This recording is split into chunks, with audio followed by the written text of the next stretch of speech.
जिनके घर खुद शीशे के हों उन्हें दूसरों पर पत्थर नहीं उछालने चाहिए। बरसों से भारत में पॉलिटिक्स इसी फॉर्मूले पर चलती थी।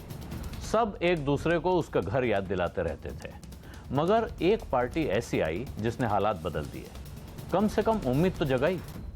उम्मीद तो ये थी कि शीशा तो दूर, इनका तो शायद घर भी नहीं है, इसलिए ये जिस पर चाहे पत्थर उछालें, जिस पर चाहे उंगली उठाएं और जिस पर चाहे कीचड़ उछालें। लेकिन अब तस्वीर फिर बदल गई है। हालांकि इतना जरूर बदला है कि शीशे की जगह एक आईना है। आप इल्जाम लगाइए, ये एक जवाबी इल्जाम लगा देंगे।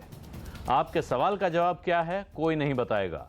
जी हां, पार्टी पॉलिटिक्स का यह नया किरदार है आम आदमी पार्टी। आज फिर इन्होंने दिल्ली के पॉलिटिकल थिएटर में एक नया ड्रामा पेश किया, ईवीएम से छेड़खानी। हम तो कह रहे हैं आप अपनी ईवीएम दे दीजिए, उसका मदरबोर्ड चेंज करना है, 90 सेकंड लगते हैं। वो अपनी ईवीएम देंगे, उसका मदरबोर्ड चेंज करके दिखा देंगे। ईंट का जवाब पत्थर से और आरोप का जवाब एक और आरोप से। चारों तरफ से आरोपों में घिरी आम आदमी पार्टी ने आज ये रणनीति अपनाई। इलेक्ट्रॉनिक वोटिंग मशीन पर विधानसभा के भीतर डेमो कराया गया, जिसमें बताया गया कि किस तरह सीक्रेट कोड डालकर किसी एक उम्मीदवार को जिताया जा सकता है। आपने 10 बजे तय कर लिया है कि अब आपको बीजेपी को जिताना है और अब जो जो वोट इस बूथ के अंदर डलेगी, बटन चाहे कोई भी दबे, वो वोट सिर्फ और सिर्फ कमल पे जाएगी। तो उसका कोड है 123414। दिल्ली विधानसभा में ईवीएम पर लंबी चर्चा हुई। विपक्ष के नेता विजेंद्र गुप्ता को निकाला भी गया, लेकिन पूर्व आप मंत्री कपिल मिश्रा के 2 करोड़ घूस लेने के आरोप पर अरविंद केजरीवाल चुप रहे। ईवीएम पर आम आदमी पार्टी के खुलासे को विपक्षी पार्टियों ने ध्यान भटकाने की कोशिश बताया है। क्यों अरविंद केजरीवाल ने कैश में 2 करोड़ रुपए बाकायदा सत्येंद्र जैन उन्हीं के मंत्री से लिए, तो उस मामले को पूरी तरह से भटकाने का ये तरीका है। एक तो कि ईवीएम की बात करने लगो। हर बार ये बड़े मुद्दे से ध्यान भटकाते हैं। जब ये काम नहीं कर पाए तो एलजी गलत था, जब ये चुनाव हार गए तो ईवीएम खराब है, जब सड़कें नहीं बन पा रही या डेंगू नहीं संभाल पा रहे तो एमसीडी खराब है। सवाल के बदले सवाल के इस राजनीतिक बचाव ने चुनाव आयोग को नाराज किया है। सूत्रों के मुताबिक चुनाव आयोग का कहना है कि ये डेमो प्रोटोटाइप ईवीएम से किया गया है और अगर आम आदमी पार्टी को कुछ साबित करना है तो ईवीएम हैकथॉन चैलेंज में आकर करे। लेकिन क्या ईवीएम आम आदमी पार्टी के लिए एक असली मुद्दा है या सिर्फ एक बहाना? अनेक मामलों में आम आदमी पार्टी के नेताओं और अब खुद अरविंद केजरीवाल पर भ्रष्टाचार के आरोप लगे हैं। क्या ईवीएम पर निशाना साधने के बजाय अरविंद केजरीवाल को खुद पर लगे आरोपों पर जवाब नहीं देना चाहिए? इस बहस में हम आपको भी शामिल कर रहे हैं। हम पूछ रहे हैं कि क्या आपका ईवीएम पर खुलासा रिश्वतखोरी के आरोपों से ध्यान भटकाने की कोशिश है? आप हमारे ट्विटर हैंडल @CNBC_आवाज पर जाकर अपनी राय दे सकते हैं।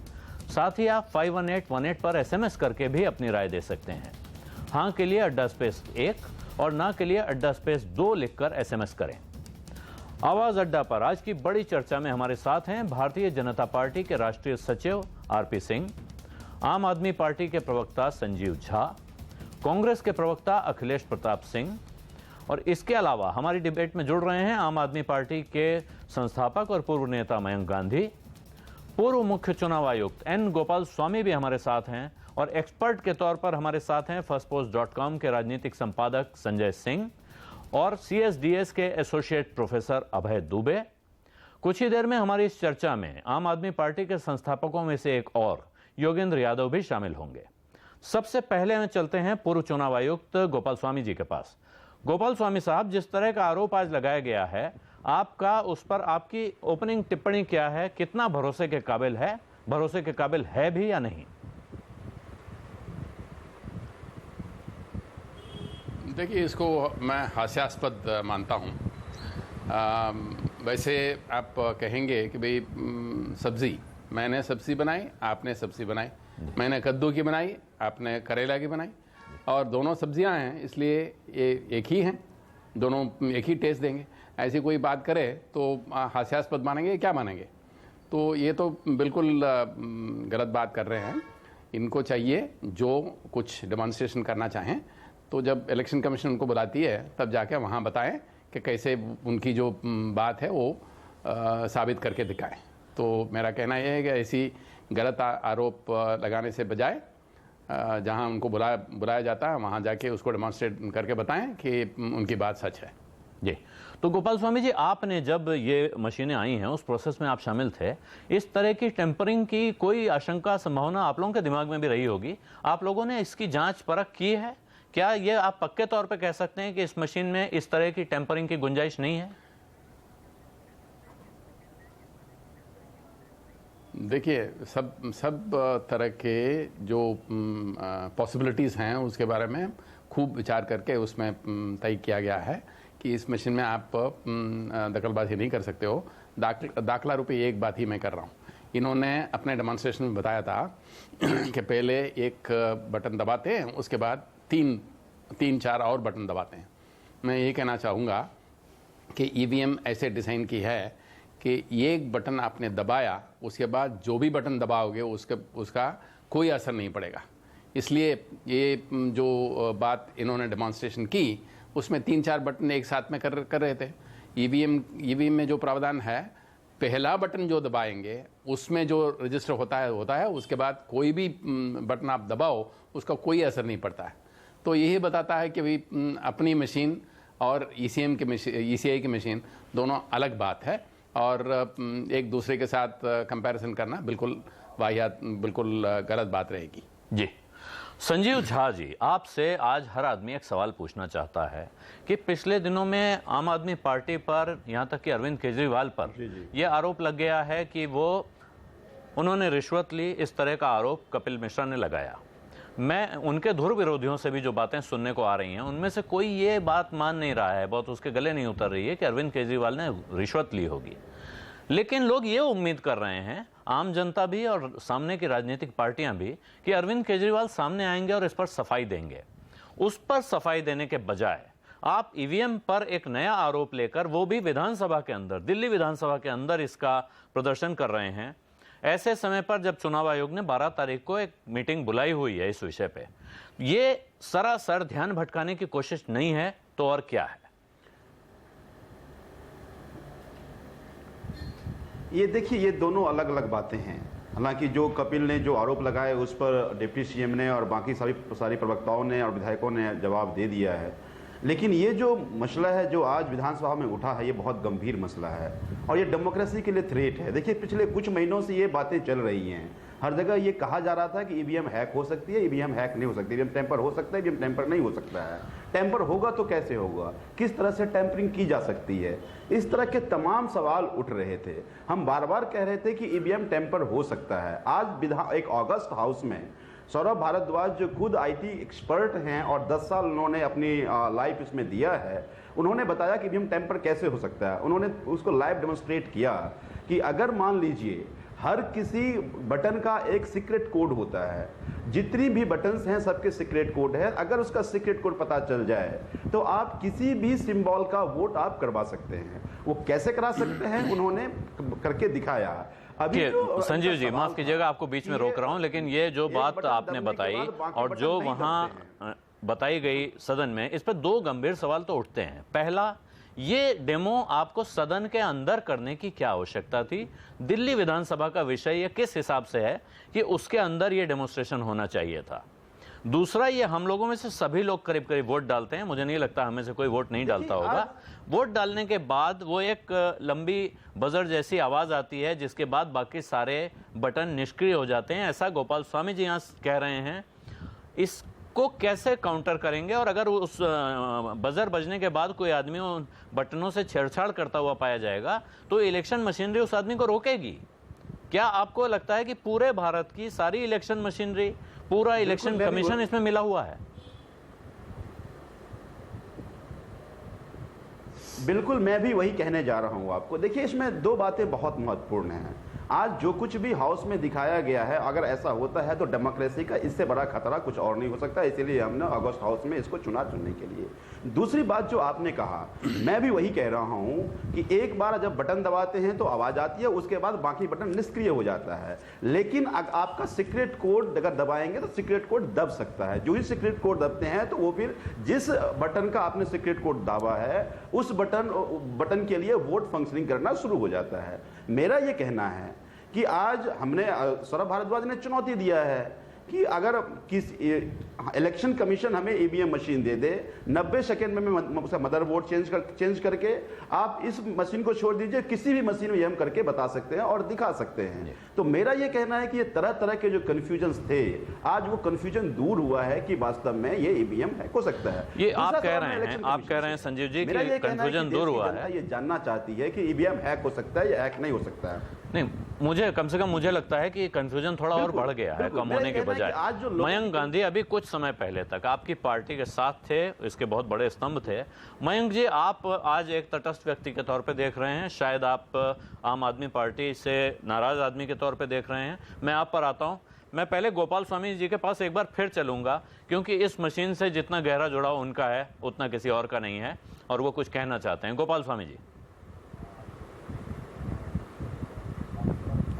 जी, अभी भी उन्होंने बताया था कि उनका कहना यह है कि जो वो मशीन दिया जाएगा उसमें वो जो पीसी है उसको रिप्लेस करके बताएंगे। बात यह है कि जो मशीन है उसमें बताना है, नहीं कि पीसी चेंज करके। अपनी जो मशीन अभी उपलब्ध है इलेक्शन कमीशन की के मशीन जो हैं उसमें करके दिखाइए। जो आप उसको उसमें से कोई भी निकाल के दूसरा लगाते हैं, उसका मतलब ये हुआ ये इलेक्शन कमीशन की जो ईवीएम है वो मिट जाता है, वो इलेक्शन कमीशन की ईवीएम नहीं रहता वो। तो उसमें आप जो भी करना चाहेंगे बताइए, मगर जो मशीन है उसमें डेमोन्स्ट्रेट करके बताएंगे, तभी मान्यता में आएगा कि आप जो कह रहे हो वो सच है। जी गोपाल स्वामी जी, जो संजीव झा कह रहे हैं और जो वहाँ सदन में कहा गया उसमें कहा जा रहा है कि इसका मदरबोर्ड बदलना बहुत आसान है, बहुत जल्दी से मदरबोर्ड बदल कर हम इस मशीन को हैक कर सकते हैं। ये इनका कहना है। आप इसको कितना फिजिबल मानते हैं? देखिए ये जो कहने के लिए सब बहुत अच्छी बात है कि 90 सेकंड में वो कर देंगे। मैं मानता हूँ ये बिल्कुल गलत बात है, डेमोन्स्ट्रेशन करके बताने को ये। मगर मेरी पहली बात तो ये है, मदरबोर्ड जो है उसमें ये डेमोन्स्ट्रेशन करके बताना है, क्योंकि आपका कहना ये है कि ईवीएम जो है, ईसीए का ईवीएम जो है वो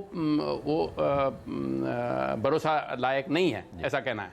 तो उसी में आपको डेमोन्स्ट्रेशन करके बताना पड़ेगा कि इस ईवीएम में ईवीएम हैक हो सकता है, नहीं कि अपनी जो मदरबोर्ड लगा के। अपनी जो मदरबोर्ड तो हर एक आदमी अपना कोई भी मशीन लगवा सकता है, तो वो बात नहीं है। ईसीए के मशीन में आप डेमोन्स्ट्रेशन करके बताइए कि ये हैक हो सकता है, ये गलत साबित करके बताइए, तभी मान्यता में आएगा। जी संजीव झा, ये सवाल है कि आप एक मशीन लाए जिसमें आपने डेमो करके दिखाया, फिर आपका कहना है कि हम किसी मशीन का मदरबोर्ड बदल सकते हैं। मुझे भी बहुत शक है, और लोगों का इस पर कितना विश्वास है इसको जानने के लिए हम मयंक गांधी के पास चलते हैं। मयंक जी, आपको ये प्राइमा फेसी क्या केस दिख रहा है और आपकी टिप्पणी क्या है? Opening comment. एक सवाल है गोपाल स्वामी जी से मेरा। अच्छा संजीव झा जी, आप सवाल कर लीजिए, क्योंकि गोपाल स्वामी जी जल्दी जाने वाले हैं, इसलिए मैं थोड़ा समय उनको ज्यादा दे रहा हूं और आप उनसे सीधे सवाल पूछना चाहते हैं। गोपाल स्वामी से मेरा एक सवाल है कि जब ये मशीन ये लोग खरीदते हैं, मेरा ये कहना है कि अगर मान लीजिए कि उसका वो सीक्रेट कोड पता चल जाए और सीक्रेट कोड डालने के बाद क्या वो मशीन हैक हो जाए, टैंपर हो जाता है या नहीं हो जाता है? मेरा ये कहना है कि अगर मान लीजिए किसी भी तरह से कोई आदमी मशीन के बटन का सीक्रेट कोड अगर पता कर लिया तो मशीन को हैक कर सकता है। क्या इस तरह का जांच इन्होंने कभी किया? कभी इन्होंने देखा कि किस तरह से कोड डाला जाता है, कोड कैसे डाला जाता है, उसके तरीके क्या है? तो मेरा यही कहना है कि अगर सीक्रेट कोड पता चल जाए तो आप किसी मशीन को हैक कर सकते हैं, ये मैं दावा करता हूं और हमने साबित किया है। तो आप इसको कैसे डिनाई कर सकते हैं? जी गोपाल स्वामी जी, क्या मशीन में कोई ऐसा सीक्रेट कोड होता है? इसकी पहली बात तो मैं कहना चाहता हूं, पहली बात तो बस वही बताना चाहता हूं कि सीक्रेट बोर्ड आपके दिमाग में है, मशीन में नहीं है। तो ये गलत बात करके सभी को मनाने की कोशिश मत कीजिएगा। गलत कोड कोई डालता नहीं है और अपने दिमाग में जो हो उसको निकाल दीजिए। जी, अब हम इसको थोड़ा बहस को आगे बढ़ाएं। मैं फिर तीसरी बार जा रहा हूं मयंक गांधी के पास, 3 बार हो चुका है। मयंक जी, आपकी पहली टिप्पणी क्या है? ये पूरा मामला क्या है, आपको कैसे दिख रहा है? मुझे लग रहा है थोड़ा सा कॉमन सेंस भी यूज कर लेते हैं। जी, देखिए, लोकसभा में 9 लाख ईवीएम मशीन है, तो हम ये सोचे, और मुझे लग रहा है 28 लाख लोग काम करते हैं, तो ये 9 लाख मशीन का मदरबोर्ड बदल लेंगे। 28 लाख लोगों को पैसा देके बीजेपी की तरफ एक तरीके से वोट करवाए हैं। फिर एमसीडी चुनाव में हमने देखा कि रास्ते के ऊपर लोगों को खूब गुस्सा था आम आदमी पार्टी के ऊपर। सारी चैनल सारे ने ओपिनियन पोल दिया कि ये इनको इतनी सीट आएगी। उसके बाद एग्जिट पोल ये आया, यहाँ तो दोनों ईवीएम नहीं यूज किया था और बाद में ईवीएम ने वही रिजल्ट दे दिया। तो कहीं ना कहीं मुझे लग रहा है कि जो 3 बड़े प्रश्न उठाए हैं कपिल मिश्र, उसके ऊपर ध्यान देने की जरूरत है। और उसको मैं एक बार रिपीट करता हूं। उन्होंने कहा कि केजरीवाल ने मेरे सामने 2 करोड़ रुपए लिए। उन्होंने ये कहा कि ये 2 करोड़ एक 50 करोड़ का सौदा है जो छतरपुर में 7 एकड़ का फार्म हाउस के लिए लिया है। और तीसरा उन्होंने कहा कि पीडब्ल्यूडी में कोई धांधल करके 10 करोड़ के बिल बंसल जी के पास करवाए। अब मैं ये कह रहा हूं कि इन प्रश्नों के ऊपर बात करने की जरूरत है। ये तो डायरेक्ट बताया हुआ है। पहला सवाल तो समझो, एक बार केजरीवाल क्या कहते हैं और कपिल मिश्रा अलग बात कर सकते हैं, लेकिन दूसरा और तीसरा इन्वेस्टिगेट करने की जरूरत है। और जो पार्टी हमेशा सबके ऊपर आरोप लगाती थी और जवाब मांगती थी, आज वो जवाब मांगने से मुकर रही है और पूरी बात को भटकाने के लिए ये ईवीएम वाली बात कर रहे हैं। ईवीएम का अगर उनको सच में प्रॉब्लम है तो 12 तारीख को जब इलेक्शन कमीशन बुलाएगा, 3 दिन में चले जाए और बात कर लें। तो ये देश को दिशा भ्रम करने की बात है, देश को गुमराह करने की बात है। लेकिन मुझे यह लग रहा है कि आप मीडिया वाले और देश के काफी समझदार लोग हैं, वो समझ रहे हैं कि ये गेम खेल रहे हैं। लेकिन मुझे कभी लगता है कि उनको भी नहीं विचार आता है कि ऐसा बचपना क्या कर रहे हैं। लोग समझ जाएंगे कि हम गलत कर रहे हैं। एकदम बचपना जैसा एकदम चीज से भटकने वाली काम कर रहे हैं। और आज जो हमने देखा असेंबली में, मुझे बहुत दुख हुआ कि यही पार्टी के अंदर एक बार मैं था, यहाँ पे कुछ बुद्धिशाली लोग हैं कि किस प्रकार की बातें कर रहे हैं। जी, संजीव झा इस पे कुछ कहना चाहते हैं, लेकिन अब उससे पहले क्योंकि मेरे दूसरे मेहमान हैं, उनको मैं एक बार बोलने का मौका देना चाहता हूं। अभय दुबे जी, आप इस पार्टी के, आम आदमी पार्टी के बहुत कीन ऑब्जर्वर हैं। आपकी क्या टिप्पणी है इस प्रकरण पर और इसके थोड़ा पहले के घटनाक्रम पर? देखिए, मुझे तो ये लगता है कि आम आदमी पार्टी रणनीतिक लकवे से ग्रस्त है। इसको अंग्रेजी में कहते हैं कि स्ट्रेटेजिक पैरालिसिस हो गया है इसको। कपिल मिश्रा ने इनके ऊपर जो आरोप लगाए हैं, उन आरोपों से कैसे निपटा जाए, ये आम आदमी पार्टी की समझ में नहीं आ रहा है। और उन आरोपों में और बीजेपी और कांग्रेस द्वारा लगाए गए आरोपों में जमीन आसमान का फर्क है। मेरा कहना है कि मोदी की सरकार अरविंद केजरीवाल के खिलाफ 100 एफआईआर लिखाती, उन्हें 100 बार गिरफ्तार करती। मेरा मानना है उससे 100 बार उनको राजनीतिक लाभ होता। लेकिन एक ऐसा व्यक्ति जो कि उनके भीतर का व्यक्ति है, जो अभी तक उनका विश्वस्त रहा, उनके मंत्रिमंडल में रहा, जिसके ऊपर कोई भ्रष्टाचार का आरोप नहीं है और जिसके ऊपर कभी आम आदमी पार्टी के किसी नेता ने उसके खिलाफ एक भी बात नहीं कही, जब वो खुद कहता है कि हमने अपनी आंखों से इन्हें रुपए लेते हुए देखा, तो वो केवल आरोप नहीं लगा रहा है, वो अपने आप को चश्मदीद गवाह के रूप में पेश कर रहा है। इससे गुणात्मक फर्क पैदा हो गया है उन आरोपों में जो कि आम आदमी पार्टी के ऊपर लगाए जाते रहे हैं, जिन पर मैंने कभी गंभीरता से ध्यान नहीं दिया। मैं मानता हूं उसमें ज्यादातर आरोप झूठे हैं, लेकिन ये आरोप एक अलग तरह का आरोप है। इस आम आदमी पार्टी को साबित ही करना चाहिए कि कपिल मिश्रा का ये इल्जाम झूठा है। वो मुख्यमंत्री आवास में उस वक्त मौजूद नहीं थे, या वो 3 आदमी एक खास समय पर मुख्यमंत्री आवास में मौजूद नहीं थे। अगर आम आदमी पार्टी केवल इस बात को साबित कर दे कि वो 3 व्यक्ति अरविंद केजरीवाल, सत्येंद्र जैन और कपिल मिश्रा एक खास वक्त में 5 तारीख को मुख्यमंत्री आवास पर मौजूद नहीं थे, सारी समस्याओं का हल हो जाएगा। फिर जितने भी आरोप सब लगाए जा रहे हैं, इन सब आरोपों के ऊपर कोई ध्यान नहीं देगा, सारे आरोप गैर गंभीर साबित हो जाएंगे। जी, और ये साबित करना आम आदमी पार्टी के लिए बहुत आसान है।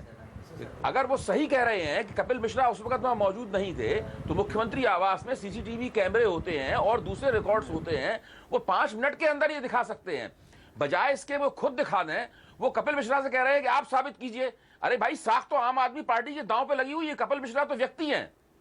अरविंद केजरीवाल व्यक्ति नहीं है, एक मेटाफर है। आम आदमी पार्टी एक पार्टी होने के साथ साथ एक विचार भी है जी, इसलिए हम लोग उसके साथ हमदर्दी रखते हैं। तो अभय जी, मैं इसमें एक सवाल आपसे एक छोटा सवाल पूछना चाहता हूं। ये जिम्मेदारी आम आदमी पार्टी की है कि अपने आप को इस मामले में पाक साफ साबित करे। ये बीजेपी और कांग्रेस या सीबीआई द्वारा लगाए गए आरोप नहीं है, ये उन्हीं के अपने इनसाइडर द्वारा लगाए गए आरोप हैं। इन आरोपों से पाक साफ करना आम आदमी पार्टी की जिम्मेदारी है।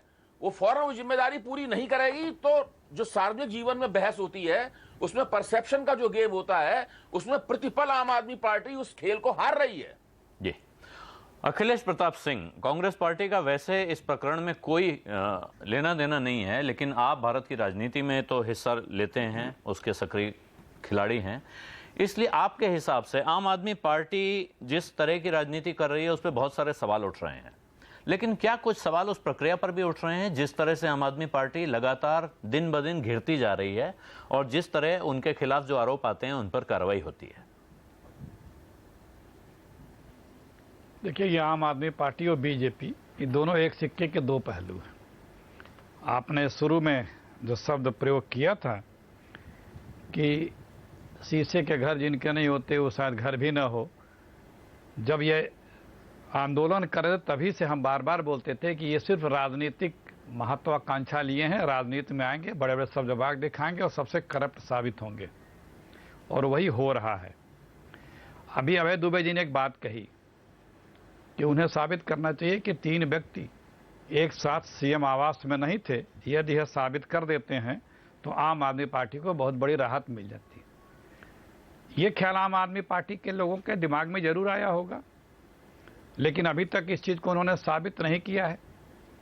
इसका मतलब कि कहीं कुछ लोचा है या ऐसा नहीं है, अन्यथा वो इस बात को अभी तक खंडन या उसकी सफाई ला करके पूरा प्रूफ ये दे चुके होते।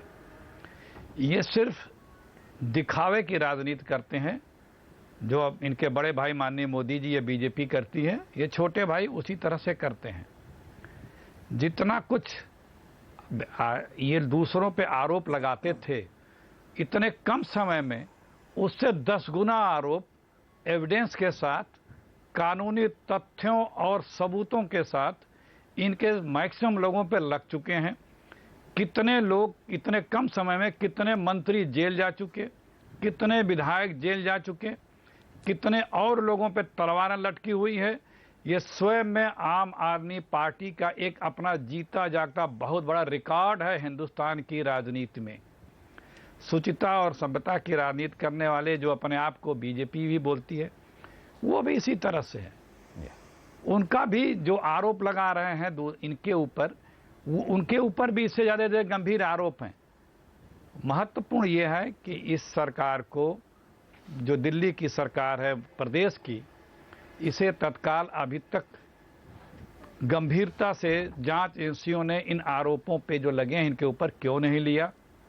ये इस्तीफा नहीं देंगे, ये सत्ता के लिए आए हैं। कोई बहुत ही ज़्यादा इनसे नैतिकता की उम्मीद जो कभी भी करता रहा हो, उसको हम उसके दिमाग की कुछ ज़्यादा ही लिबरल दिमाग हम सोच सकते हैं। सबको छला है, सबको ठगा है इस आम आदमी पार्टी के नेताओं ने, और सबको आगे भी कर रहे हैं। तो ये उम्मीद कोई करे कि ये नैतिकता का लबादा ओढ़ करके कुछ ऐसे कदम उठा लेंगे कि इनकी क्रेडिबिलिटी फिर साबित हो जाएगी, ऐसा नहीं होने वाला। ये चिपके रहने वाले सत्ता से किसी भी कीमत पे लोग हैं, किसी भी कीमत पे इन्हें सत्ता चाहिए थी, जैसे माननीय मोदी जी को चाहिए होती है। अगर जनादेश नहीं मिलेगा तो हम धनादेश से ले लेंगे, उसी तरह ये हैं। और इनकी महत्वाकांक्षाएं दिल्ली से बाहर ले गई, बुरे हालात हुए। जी अखिलेश जी, आप आम आदमी पार्टी की क्रेडिबिलिटी पर आपने पर्याप्त सवाल उठा दिए हैं, लेकिन इस समय एक और गंभीर सवाल उठा हुआ है चुनाव आयोग की क्रेडिबिलिटी पर। गोपाल स्वामी जी जाना चाहते हैं, उनके जाने से पहले मैं एक सवाल उनसे पूछना चाहता हूं कि ये जो प्रकरण हुआ है गोपाल स्वामी जी, मैं उस पर कुछ क्या दूं? आलोक जी, एक प्रश्न मैं भी पूछना चाहता हूं गोपाल स्वामी जी से। मैं अगर अखिलेश जी आप गोपाल स्वामी जी से कुछ पूछना चाहते हैं तो, क्योंकि उनके पास अब समय नहीं, वो निकलना चाहते हैं। जी बस मैं 10 सेकंड में बोलूंगा। देखिए आलोक जी, एक सवाल मैं गोपाल स्वामी जी से दुबे जी, इसके बाद आप। ऊपर हम और पूरा देश चुनाव आयोग पे यकीन करता है, लेकिन आज एक बहुत बड़ा प्रश्न चिन्ह खड़ा हुआ है ईवीएम मशीन का। कुछ लोग डाउट करना शुरू किए हैं। ये डाउट खत्म हो, ये भी जिम्मेदारी चुनाव आयोग की ही है। जैसे उत्तराखंड की हाई कोर्ट ने एक ऑर्डर दिया है कि ईवीएम को सीज किया जाए, उसकी जांच होगी। यदि ऐसा कुछ है नहीं तो चुनाव आयोग ने तो एक चुनाव आयोग ने 12 तारीख को एक बैठक बुलाई है और उसके बाद उन्होंने हैकेथॉन अनाउंस किया है कि आप हैकेथॉन में आइए और अगर ईवीएम मशीनों में कोई गड़बड़ी है तो उसको साबित कीजिए। ये खुला निमंत्रण है, इसमें आम आदमी पार्टी के लोग भी जाके अगर मशीनों में गड़बड़ी है तो साबित कर सकते हैं। ये नहीं होता है, ये नहीं होता है। उनको खुद जांच करा करके 4 एक्सपर्ट से जांच करा वो तो जांच करा चुके हैं। उनका कहना है कि अब जो ये नया कंप्यूटर के जमाने में हैकेथॉन एक बिल्कुल टेस्टेड सिस्टम है कि जिसमें ओपन इनविटेशन दिया जाता है कि कोई भी आदमी आए और हैक करके दिखाए। इस ईवीएम में कैसे हेराफेरी होगी, इस ईवीएम में कैसे हेराफेरी होगी, वो आपके नेट पे है।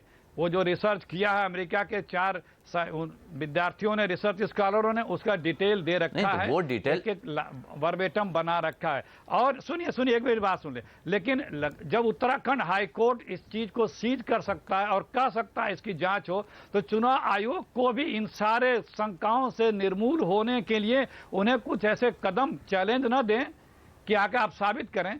कुछ ऐसे कदम फिर उठा करके ये साइंटिस्टों को 4 बुला करके जो इसके एक्सपर्ट हैं उनके द्वारा इस चीज को स्थापित करा देना चाहिए। चुनाव आयोग ने ये पार्टियों की भी बैठक बुलाई हुई है। 12 तारीख को बैठक है जिसमें सभी पार्टी भी अपने सुझाव देंगी और उन्होंने वो हैकेथॉन भी अनाउंस किया है। अभय जी माफ कीजिएगा, लेकिन क्यों गोपाल स्वामी जी के पास समय नहीं था, वो चले गए हैं, तो वो सवाल तो नहीं पूछा जा सकेगा।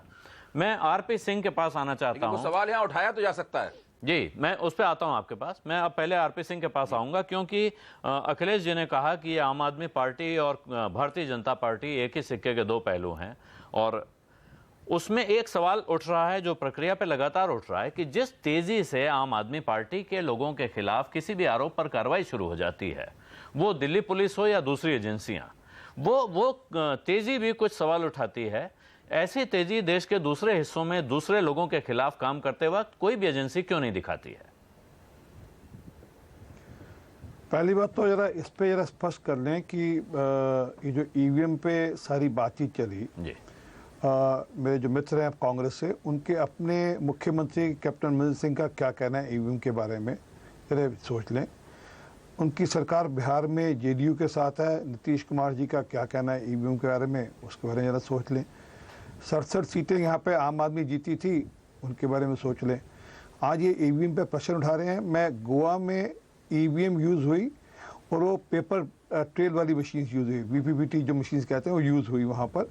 39 सीटों में से 38 सीटों पर आम आदमी पार्टी की जमानत जब्त हुई। वो उस ईवीएम को चैलेंज नहीं करते, वो चैलेंज कर सकते हैं, वो कोर्ट जा सकते हैं, उन रिजल्ट्स को चैलेंज कर सकते हैं। उस ईवीएम को चैलेंज करने को तैयार नहीं है। वो उस बात के शक के दायरे में लाते हैं जहां पता है उनको अपनी झेप मिटानी है, हार की दिल्ली में झेप मिटानी है, इसलिए करते हैं। दूसरी बात, भ्रष्टाचार के मामले में जो उनके पर आज लगातार मामले आ रहे हैं, उसको कैसे लोगों का ध्यान उससे भटकाना है, इसकी बात करते हैं। और जहाँ तक जो आज सौरभ भारद्वाज ने एक मशीन दिखाई वहाँ पर उसको कहा कि ये ईवीएम है, वैसी ईवीएम एक खिलौने के नाम से ये अमेज़ॉन पे मिलती है, जितनी आप चाहें उतनी ले लीजिए। 1700 रुपये मशीन मिलती है, उसको आप असेंबल करिए, उसमें फिर जैसे मर्जी, जैसा आज उन्होंने अपना तमाशा किया वैसे जितने मर्जी तमाशे करिए, खिलौना मिलता है। ये मैं आपको दिखा रहा हूँ, अमेज़ॉन पर मिलता है। और अगली बात है ये, आपने कहा कि भ्रष्टाचार के मामले कितनी कार्रवाई होती, कैसे नहीं होती। मैं आपको थोड़ी जानकारी और पुख्ता कर दूँ, और वो बड़े पॉइंटेड मैं प्रश्न पूछने वाला हूँ, क्योंकि अभय दोबी जी बैठे मेरे पुराने मित्र हैं और वो बड़े ढंग से कह रहे थे कि बड़ा एक विचार है। मैं ये भी पूछना चाहूँगा विचार कैसा विचार था, ये भी समझना चाहेंगे आज। परंतु एक बात बड़ी स्पष्ट पूछूंगा, जल बोर्ड का एक स्कैम हुआ जिसको लेकर श्रीमान केजरीवाल साहब लगातार सरकार में आने से पहले कहते थे कि हमारे पास लगभग 400 पेज की एक रिपोर्ट है, हम वो पेश करना चाहते हैं। उन्होंने अपने मंत्री जो थे लॉ मिनिस्टर, उसकी ड्यूटी लगाई, उनकी ड्यूटी लगाई कि स्कैम की जरा जानकारी लो। उन्होंने जानकारी ली। 28 सितंबर 2015 को उन्होंने रिपोर्ट फाइल की। उस रिपोर्ट की एक प्रतिलिपि मेरे पास है, वो कॉपी उन्होंने 28 सितंबर 2015 को फाइल करी। परंतु उस रिपोर्ट पे कोई कार्रवाई नहीं की। उस रिपोर्ट पे बैठ के उसने कवरिंग चिट्ठी थी, और उस दिन भी राजघाट गए थे कपिल मिश्रा, और चिट्ठी लिखी उन्होंने, ये कहा कि मैं रिपोर्ट फाइल कर रहा हूँ, मुझे रिपोर्ट फाइल करने के 2 दिन बाद आप हटा देंगे, और अगर इस पर आप कार्रवाई करेंगे तो आपकी सरकार जाती रहेगी। 1 सितंबर 2015 को कपिल मिश्रा को लॉ मंत्री से हटा दिया जाता है। और आज तक वो जो टेंडर जो टैंकर घोटाले में जो लोग टैंकर दे रहे थे, आज तक वही लोग टैंकर सप्लाई करें, आज तक उनका ठेका कैंसिल नहीं हुआ। और उस पूरी रिपोर्ट के ऊपर हमारे हल्ला करने के बाद, हमारी गुहार लगाने के बाद, हमारी दुहाई देने के बाद और तो और मैंने एक विज्ञापन कैरी किया था अखबार के फ्रंट पेज पे, मुख्य पेज के ऊपर। उस विज्ञापन में बड़ा स्पष्ट कहा था कि मैं केजरीवाल साहब आपको चैलेंज करता हूं, कृपा कर ये रिपोर्ट सीबीआई और एसीबी को दे दो। तो 16 महीने बाद वो रिपोर्ट उन्होंने एसीबी को दी थी और तब दी जब पूरा प्रेशर पड़ा। तो अब एसीबी उस पर अपनी कार्रवाई कर रही है, परंतु उस पर आज तक केजरीवाल साहब ने कोई कार्रवाई नहीं की। दूसरी बात, सतेंद्र जैन जी का हवाले वाले मामले में बड़ा स्पष्ट निकल कर आ रहा है कि उन्होंने लगभग 17 करोड़ रुपए हवाले के माध्यम से अलग अलग कंपनियों के माध्यम से, वो भी गलती से, वो क्या हुआ कि इनकम टैक्स वाले एक रेड करने चले गए कलकत्ता में, एक 6x6 के कमरे में कुछ 209 कुछ कंपनियां चलती थी, उसमें से कुछ 56 कंपनियों में इनका पैसा 17 करोड़ रुपए ट्रांसफर हुआ। चलिए, जब तक हवाला वाला मामला था तब तक ठीक था। आप याद करिए, मैंने तभी कहा था कि इस हवाले मामले से जो पैसा आया है उससे श्रीमान सतेंद्र जैन ने यहाँ पे ज़मीनें खरीदी थी। उन ज़मीनों को अब वो लैंड यूज चेंज करना चाहते हैं। ये रॉबर्ट वाड्रा की बात तो करते थे, परंतु अपनी बात क्यों नहीं करते। ये दूसरा मामला। और तीसरा मामला जो आज वो कपिल मिश्रा कह रहे हैं कि किसी एक 50 करोड़ की डील जो कि उनके अपने रिश्तेदार का मामला था केजरीवाल के लिए, उसमें कोई 2 करोड़ की रिश्वत लेते हुए मैंने देखा। जो अभी जी कह रहे थे, जवाब तो केजरीवाल साहब को देना चाहिए कि हाँ भैया वो सच है या झूठ है। अब वो कपिल मिश्रा आगे बढ़कर कह रहे हैं कि मैं लाई डिटेक्टर टेस्ट के लिए जाने को तैयार हूँ। मैं मानता हूँ लाई डिटेक्टर टेस्ट की कोर्ट में कोई मान्यता नहीं, परंतु पब्लिक आई में तो बहुत बड़ी मान्यता है। बहुत आसान है, कपिल मिश्रा, केजरीवाल साहब और सतेंद्र जैन एक लाई डिटेक्टर टेस्ट करा लें और पब्लिक परसेप्शन के लिए करा लें। वीडियो सारे चैनल्स को बुला लें, बोला हम तीनों बैठे, तीनों का लाई डिटेक्टर टेस्ट सारे देख लें, दूध का दूध। और ये जो परसेप्शन वाली गेम जो अभय दुबे जी जो उनकी मदद करना चाहते हैं, वो सच में मदद हो जाएगी। अभय जी आपके अच्छे मित्र हैं केजरीवाल साहब, उनको ये सुझाव जरूर दीजिए कि इसकी वो चिंता करें, थोड़ा सा सुविधा होगी। तो एक बात अभय जी आप भूल रहे हैं, जो बहुत बड़ा नुकसान केजरीवाल साहब ने किया और उसमें मैं भी उसमें हिस्सेदार, जिसका नुकसान हुआ। एक जो लोग मूवमेंट को लेकर, पीपल्स मूवमेंट को लेकर, एक जन आंदोलन को लेकर जो लोगों का मन था, जो लोगों का एक भावना खड़ी हुई दिल्ली में, और जिसके कारण से केजरीवाल साहब की सरकार बनी, आम आदमी पार्टी का। आज के बाद मुझे लगता नहीं पता नहीं कितने साल लगेंगे, कोई जन आंदोलन पे विश्वास कर लोग साथ नहीं आ पाएंगे। मैं एक बार हमें भी लगा कि एक अल्टरनेटिव राजनीति के लोग आए हैं। बहुत गंभीर सवाल है, ये पहले भी उठाया गया है, आरपी सिंह हमारे यहाँ भी कह गए हैं, और भारतीय जनता पार्टी के प्रवक्ता होने के बावजूद वो ये बात खुलेआम कह गए हैं कि जब केजरीवाल का करिश्मा हुआ था तो उनके दिल में भी बहुत उम्मीद जगी थी। संजीव जी, मैं आपके पास आऊंगा जवाब देने के लिए, उससे पहले क्योंकि संजय सिंह ने अभी तक कुछ नहीं बोला है। संजय जी, अब इस प्रकरण को जहां देख रहे हैं हम, इसमें भ्रष्टाचार और ईवीएम ये दो आमने सामने खड़े हो गए हैं। एक तरफ भ्रष्टाचार के आरोप हैं, दूसरी तरफ ईवीएम में धांधली के आरोप हैं। आपको क्या लग रहा है, क्या ये लिपापोती की कोशिश है या दोनों तरफ कुछ कमजोरियां हैं? देखिए आलोक जी, जहां तक ईवीएम की बात है, इलेक्शन कमीशन के क्रेडिबिलिटी का जो सो कॉल्ड क्वेश्चनिंग की बात है, ये टोटल बंकम स्टोरी है, किसी के दिमाग की उपज है जो अपने कंस्टिट्यूएंसी, सोशल कंस्टिट्यूएंट हो या उनके कार्यकर्ता हो। आज जिस समय सौरभ भारद्वाज सदन के अंदर अपना ईवीएम का जो भी उन्होंने लेक्चर डेमोन्स्ट्रेशन दिया, बड़े नाटकीय ढंग से दिया, काफी सारे उनके पार्टी के कार्यकर्ता, मतलब जो भी वहां विधायक थे, जो अंत में उन्होंने 2 लाइनें कही, वो 2 लाइनें काफी इंपॉर्टेंट हैं। और कपिल मिश्रा ने जो लाइन कही उसके साथ उसको जोड़ करके देखिए, जिसमें कपिल मिश्रा कहते हैं कि वो कुछ देखना ही नहीं चाहते, लोग उनके नाम पे वोट नहीं दे रहे हैं, तो वो शुतुरमुर्ग हो गए हैं। और मतलब इस तरह का एक आदमी की व्यक्ति की साख को बचाने के लिए आज स्पेशल सेशन किया गया। मुझे ये नहीं आज तक कभी समझ में आया कि किसी असेंबली में कोई प्ले कार्ड लेकर के कोई इस तरह का प्रॉक्सी कोई या डमी कोई या प्रोटोटाइप कोई ईवीएम लेकर के जाता हो, साथ में कैमरे को गाइड करता हो कि कैमरा तुम यहाँ दिखाओ, यहाँ दिखाओ, यहाँ दिखाओ, वो दिखाया जाता है। खैर, सदन के अंदर स्पीकर सर्वोच्च है, वो जो चाहे वो कर सकता है, उसको क्वेश्चन बाहर नहीं किया जा सकता है। वो हुआ। वो क्या कहते हैं सौरभ भारद्वाज कि यहाँ जितने लोग हैं सब अपनी अपनी कंस्टिट्यूएंसी में जाएं और नैरेटिव सेट करें, उसको टॉकिंग पॉइंट बनाएं, जो कार्यकर्ता सो गए हैं वो उठें और इस बारे में बात करें। आज के पूरे प्रकरण का एकमात्र पर्पस ये था जो अभी हम बैठ करके कर रहे हैं, कि वो जो क्वेश्चंस थे अरविंद केजरीवाल के पर्सनल करप्शन की, ब्राइबरी की, क्रोनिज्म की, फेवरेटिज्म की, नेपोटिज्म की, उन बातों पे चर्चा न होकर के ईवीएम की क्रेडिबिलिटी पे चर्चा की जाए।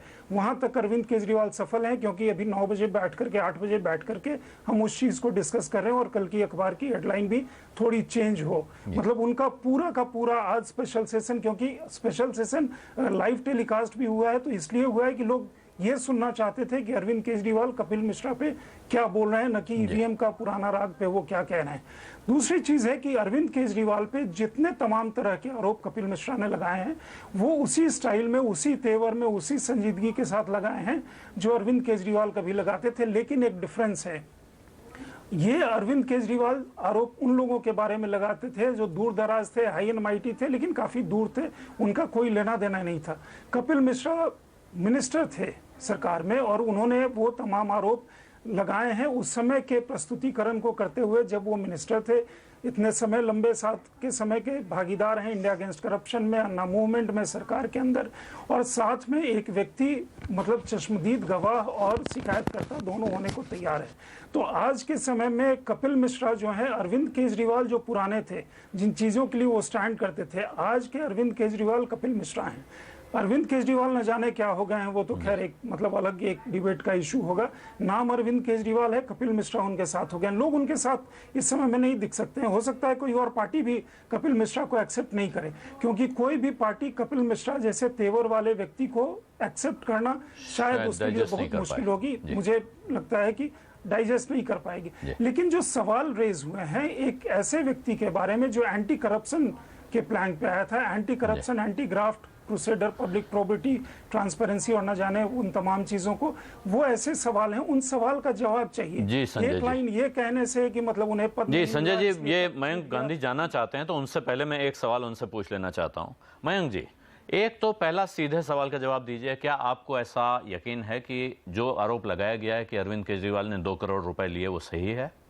और दूसरा, जो संजय सिंह जिस चिंता को अभी जगा रहे थे कि जिस अरविंद केजरीवाल पे बहुत लोग भरोसा करते थे, संजय सिंह ने, अभय दुबे ने और आरपी सिंह ने, तीनों ने यह सवाल उठाया है, उनके इस पतन का कहिए, खिसक जाने का कहिए, या उनकी जगह कपिल मिश्रा जैसे आदमियों के सामने खड़े हो जाने का भविष्य क्या होगा? अब आप आम आदमी पार्टी को कहां जाता देख रहे हैं?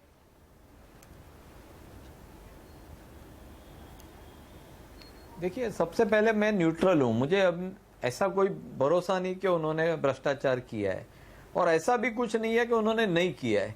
लेकिन अभी मुद्दे इतने साफ सामने आ गए हैं कि इसके ऊपर तुरंत से तुरंत कार्यवाही होनी चाहिए। और उससे ज्यादा मुझे लग रहा है कि जिस समय केजरीवाल जी के साथ हम थे तब उनके दूसरों के ऊपर जो आरोप लगाते थे और ये सोचते थे कि वो सामने जवाब नहीं दे रहा है, वो भागते फिर रहा है, ये लग रहा है कि उनसे ज्यादा भागते फिर रहे हैं अरविंद केजरीवाल और आम आदमी पार्टी। तो अब तो ये मुझे, और आज जो उसने ईवीएम का जो बहानाबाजी, जो ड्रामा किया है, उससे तो ये लग रहा है कि एक तरफ आप भागते भी फिर रहे हो और एक तरफ लोगों को भटकाने के लिए कोई एक भलताई चीज आपने बना दिया है।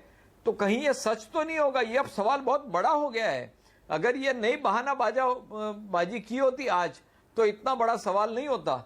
लेकिन आज मेरे मन में तो बहुत बड़ा सवाल आ गया है कि ये पूरा गेम क्यों खेल रहे हैं। इस तरह का एक डेमोक्रेटिक इंस्टीट्यूशन के ऊपर आपने इतना बड़ा प्रहार कर रहे हो। आप अपनी कॉन्स्टिट्यूएंसी को संभालने के लिए आप डेमोक्रेसी के ऊपर, देश के ऊपर प्रहार कर सकते हो। जैसे आपने सर्जिकल स्ट्राइक के ऊपर सवाल उठाया था, तो कहीं ना कहीं ये लगने लगा है कि आप अपने लोगों को खुश रखने के लिए, अपने वोट बैंक को संभालने के लिए आप कुछ भी लेवल पे जा सकते हो। और जो आज बड़ा हास्यास्पद, किसने कहा, बहुत हास्यास्पद जो उसने प्रश्न ईवीएम के ऊपर उठा है, तो मैं ये कह रहा हूं ये सब बात छोड़ दीजिए। जो 2 बड़े मुद्दे उन्होंने रखे हैं कि आप 7 एकड़ फार्म हाउस 50 करोड़ में लेना और दूसरा 10 करोड़ का धांधली करना पीडब्ल्यूडी बिल में अपने साडू के लिए, तो ये 2 मुद्दे को आप 10 दिन के अंदर इन्वेस्टिगेट हो सकता है। तो इसके ऊपर ध्यान दीजिए। कपिल मिश्रा अच्छा है, बुरा है, बीजेपी वाला है, ये सारे मुद्दे से कोई लेना देना नहीं है। आप मेरिट के ऊपर आइए, आप केस के ऊपर आइए, आप मुद्दे के ऊपर आइए, यहां वहां भटकाने की कोशिश मत कीजिए। मैं फिर कहता हूं कि इस देश के पत्रकार बड़े होशियार हैं और ये छोड़ेंगे नहीं, भटकेंगे नहीं, और देश की जनता भी भटकेगी नहीं। ये जो सवाल है इसके ऊपर जवाब भी देना पड़ेगा और इसके ऊपर लोग बात करेंगे और बहुत बुरी तरह पार्टी फंस सकती है अगर ये सचमुच में फंसे है तो। जी मयंक जी धन्यवाद। अब आपसे एक तरीके से ये देश को बहुत बड़ा धोखा है। जी मयंक जी धन्यवाद। क्योंकि आपके पास वक्त नहीं है तो अब हम, और यहाँ पे मुझे भी एक ब्रेक लेना है। ब्रेक के बाद हम जब लौटेंगे तो इसी बात पे चर्चा करेंगे कि क्या अरविंद केजरीवाल अपनी चुप्पी तोड़ेंगे, कब तक नहीं तोड़ेंगे। और हमारे साथ होंगे स्वराज इंडिया के राष्ट्रीय अध्यक्ष योगेंद्र यादव जी।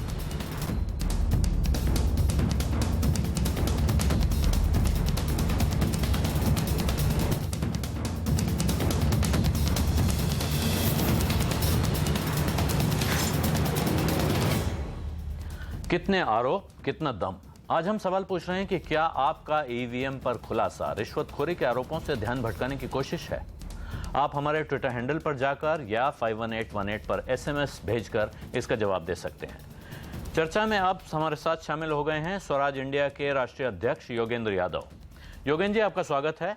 और क्योंकि हम चाहते थे चर्चा में आप शुरू से शामिल हों, आप देर से आए हैं, तो मैं थोड़ा कम समय आपको दे पाऊंगा और इसलिए मैं संक्षेप में आपसे दो बातें जानना चाहता हूं। पहला, क्या आपको यकीन है कि अरविंद केजरीवाल पर जो पैसे के लेन देन के आरोप लग रहे हैं वो सही हैं? दूसरा, आम आदमी पार्टी जहां खड़ी है क्या वहां उसको ज़्यादा साफ नज़र नहीं आना चाहिए, बजाय आज ईवीएम का घोटाला खोलने के अगर वो अपने ऊपर लगे आरोपों की सफाई देते तो क्या राजनीति एक बेहतर दिशा में नहीं जा रही होती? दोनों बातें जुड़ी हुई हैं। दरअसल मैं बिल्कुल ये नहीं कहूँगा कि मुझे विश्वास है कि कपिल मिश्रा के आरोप सही हैं। हम कैसे कह सकते हैं, तमाम तरह के आरोप लग रहे हैं। कुछ तो सुनने पे बड़े उलझुल लग रहे हैं, कुछ में कोई तथ्य दिखाई नहीं दे रहा। दो चार ऐसे हैं जहाँ गंभीरता दिखाई दे रही है। और मैंने पहले दिन भी कहा था कि अगर कोई इतने बड़े आरोप लगाता है तो उसके साथ में कोई तो प्रमाण, कोई तो स्पेसिफिक होना चाहिए। जो 2 करोड़ वाला आरोप है उसमें अभी तक उन्होंने कोई प्रमाण दिया नहीं है। जब देंगे तब चर्चा कर लेंगे। आज उन्होंने कुछ विदेशी यात्रा के बारे में बड़े बड़े आरोप लगाए हैं, उसका मैंने कोई प्रमाण देखा नहीं है। जब आएगा तो बात कर लेंगे।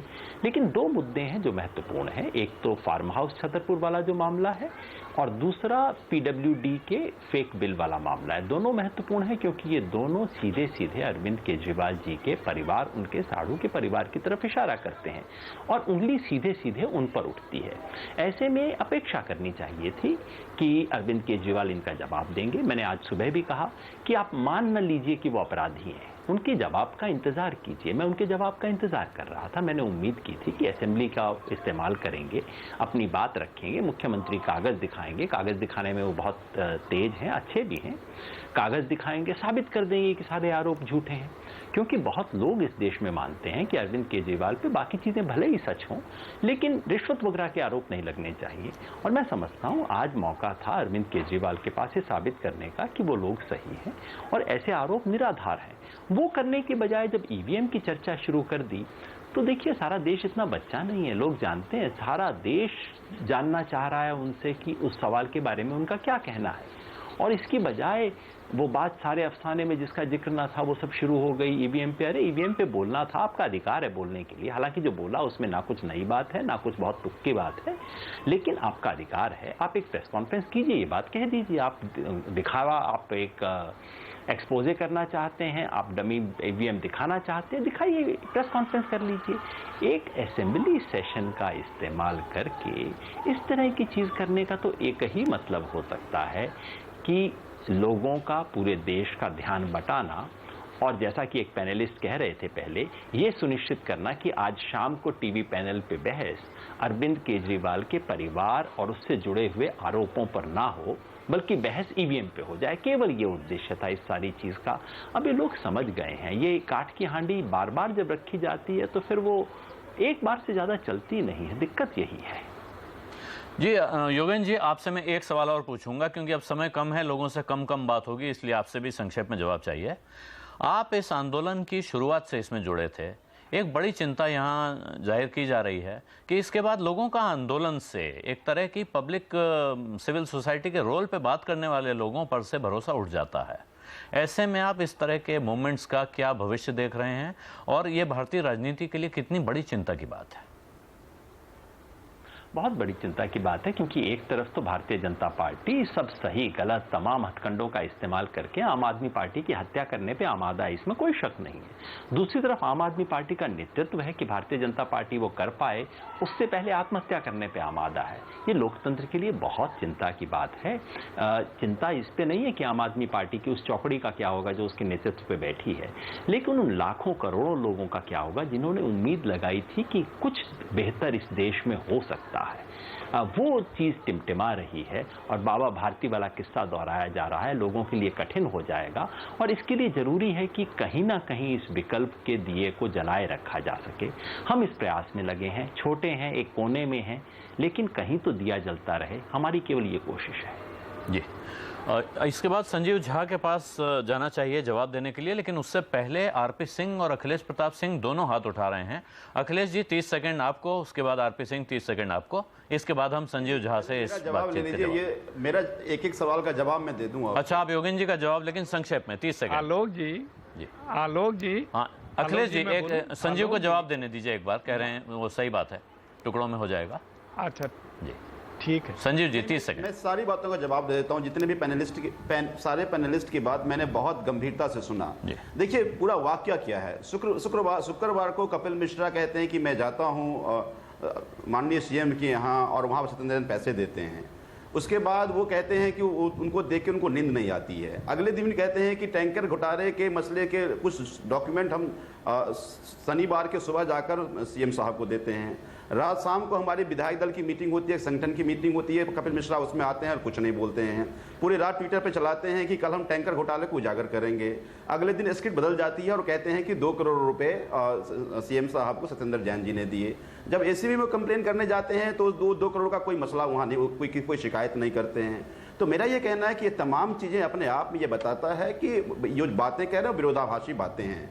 जो अभय जी कह रहे थे कि देखिए हमने बार बार कपिल मिश्रा से सवाल पूछा और आप लोग भी सवाल पूछिए कि वो शुक्रवार को जब गए तो कितने बजे गए, वो टाइमिंग बता दें। उस टाइमिंग का हम लोग अपना वीडियो रिलीज कर देंगे, वो जो सीसीटीवी कैमरे का फुटेज वो रिलीज कर देंगे। हम तो बार बार पूछ रहे हैं कि शुक्रवार को कब गए, कितने बजे गए। सत्येंद्र जैन जी कह रहे हैं मैं तो सीएम साहब से मिला ही नहीं। तो अगर कपिल मिश्रा गए तो टाइमिंग क्या थी, उस टाइमिंग बता देंगे, उस टाइमिंग का हम लोग वीडियो रिलीज कर देंगे। लेकिन साथ में जो गंभीर मसला जिस पर यहाँ पहले मुझे बड़ा दुख है कि मयंक भाई जो बातें कर रहे थे, देखिए आज ईवीएम टेम्पर हो सकता है, इसके लिए बीजेपी ने 2010 में काफी रिसर्च किया। इसके लिए जीवी नरसिम्हा नहीं, संजीव जी वो देखिए ईवीएम के मसले पे एक अलग बहस है। ईवीएम पर अभी पब्लिक स्पेस में डिस्कशन का विषय है और चुनाव आयोग ने 12 तारीख को उस पर बैठक बुलाई हुई है, उस पर हम अलग से चर्चा करेंगे। आज की चर्चा मूल रूप से आम आदमी पार्टी पर, उसके आचरण पर है, इसलिए कृपया इसको ईवीएम के डिटेल में न जाएं।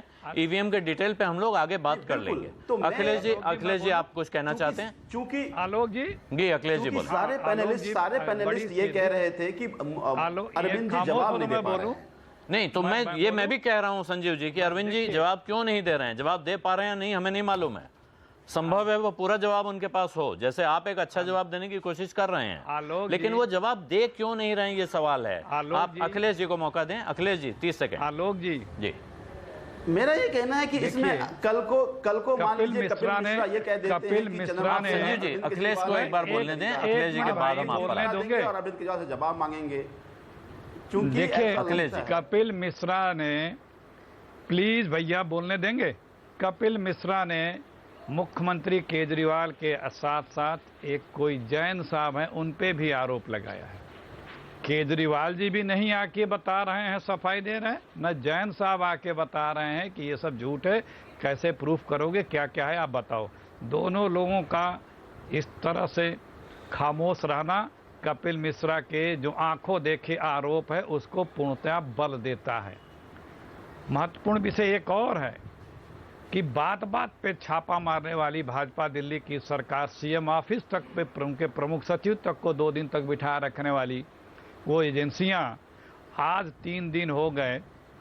कहाँ है कि जब एक आंखों देखी व्यक्ति घूसखोरी के आरोप लगा रहा है, वो जांच एजेंसियां कहाँ हैं?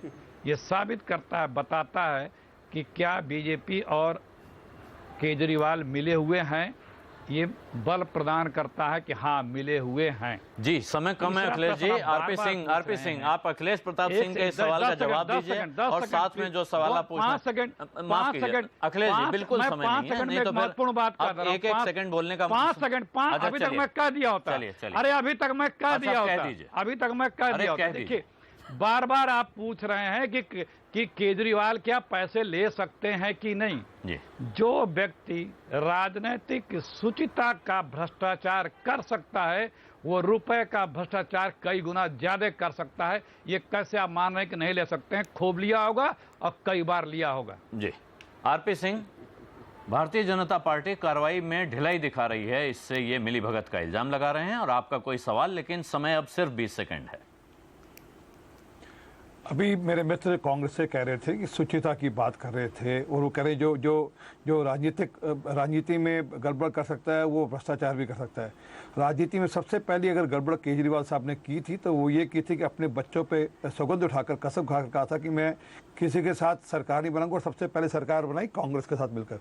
तो किसके साथ मिले हैं किसके साथ नहीं मिले तो वो ज़्यादा अच्छा हो सकते हैं। वो शीला दीक्षित की जो रिपोर्ट है जल बोर्ड स्कैम उसके वो बैठे रहे, कार्रवाई नहीं की 16 महीने तक वो बैठे रहे। और मेरे मित्र बैठे योगेंद्र यादव साहब, आज तक वो जो टैंकर घोटाला जिसमें आप भी बहुत बोलते थे वो आज तक उन टैंकर सप्लायर का टेंडर कैंसिल, उनका ठेका कैंसिल नहीं किया गया। आज भी वही ठेकेदार आप कह रहे हैं, आप आज सर्टिफिकेट तो देने केजरीवाल साहब को कि केजरीवाल साहब बेईमानी नहीं कर सकते, परंतु आज तक उनका ठेका कैंसिल, इस तारीख तक इस पल तक उनका ठेका कैंसिल नहीं किया गया, जिसको लेकर आपने भी आंदोलन किया था खूब जोरों से। तो ये कहना कितनी शुचिता कितनी ईमानदार है ये सबको पता है।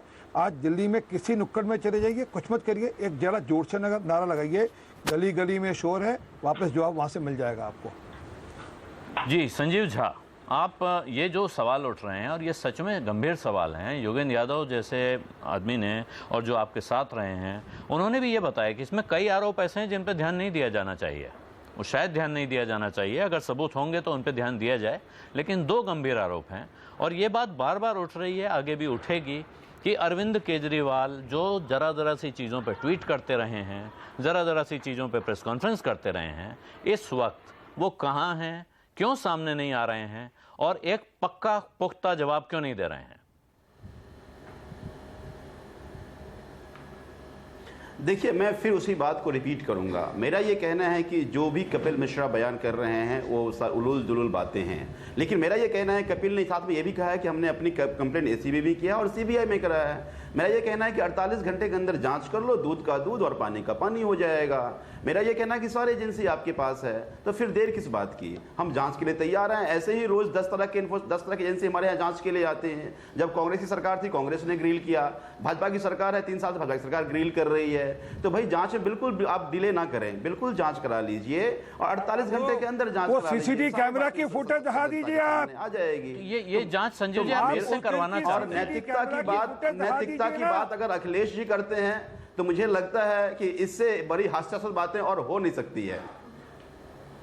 जी अब हमारे पास समय खत्म हो गया है। जो हमने सवाल पूछा आपसे उसका जवाब आ रहा है। 76% लोगों का मानना है कि आपका ईवीएम पर खुलासा ध्यान भटकाने की कोशिश है। सिर्फ 24% लोग मानते हैं कि शायद ऐसा नहीं है।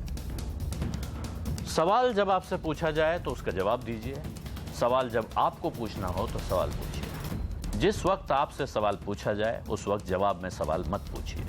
ये हम सबको बचपन से सिखाया जाता है और अब मुझे लगता है कि इस देश में आम आदमी पार्टी से और अरविंद केजरीवाल से यही कह रहा है कि जिस वक्त आप पर सवाल खड़े हुए हैं उस वक्त आप जवाबी सवाल उठाकर उनसे ध्यान भटकाने की कोशिश मत कीजिए। आवाज़ अड्डा में आज इतना ही। आप सभी मेहमानों का बहुत बहुत शुक्रिया। धन्यवाद।